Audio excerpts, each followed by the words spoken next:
What's the meaning of Corn Belt?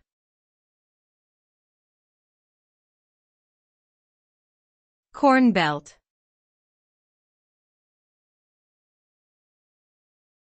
Corn Belt.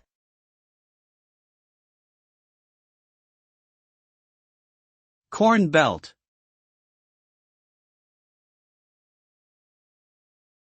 Corn Belt.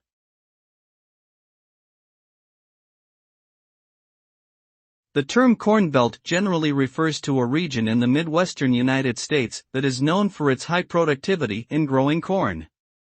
This area encompasses parts of Illinois, Indiana, Iowa, Ohio, Minnesota, Missouri, Nebraska, South Dakota, and Wisconsin.